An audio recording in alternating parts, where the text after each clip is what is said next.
Gibase sa aktwal nga panghitabo nga nasulat diha sa basahon ni Mormon. Lain pangtugon ni Hesukristo.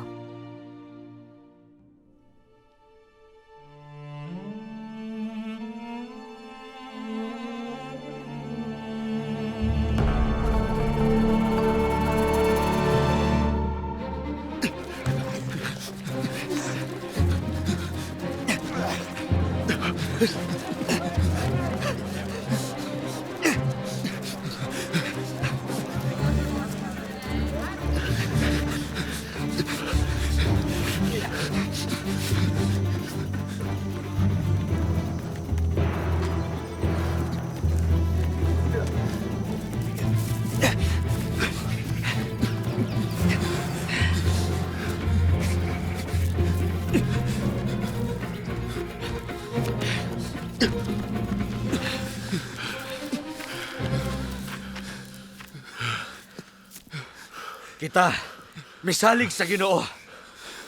Ug nawala ka nato ang tanan. Mangita kitag laing paagi. Walay laing paagi!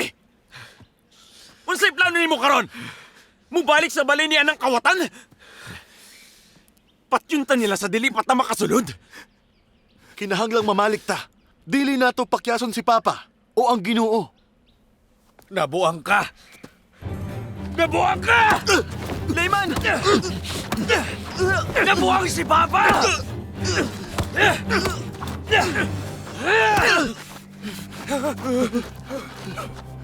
Nganong gibunala ninyo ang inyong manghod? Wala ba mo masayod nga ang Ginoo?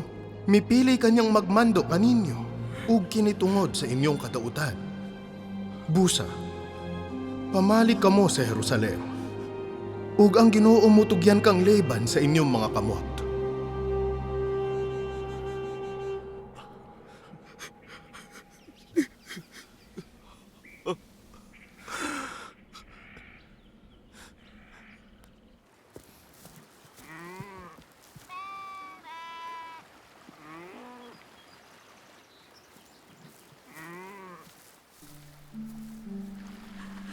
Ginoo, luwasa ang akong mga anak.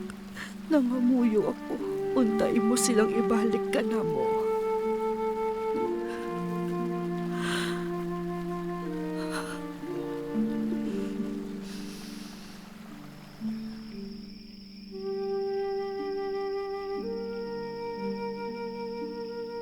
Sa unsang paagi ang Ginoo mutugyan kang liban sa atong mga kamot?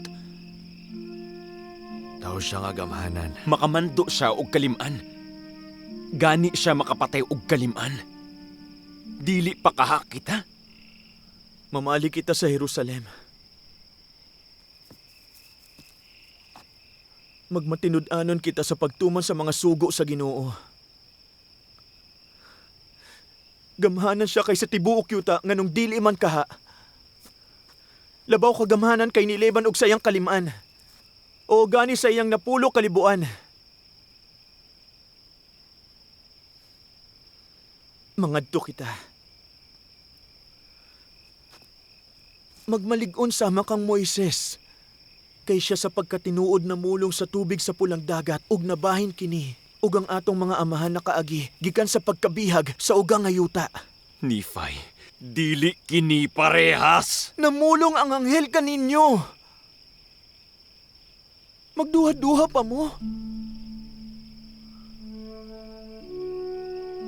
Muadto kita. Ang Ginoo muluwas ka nato.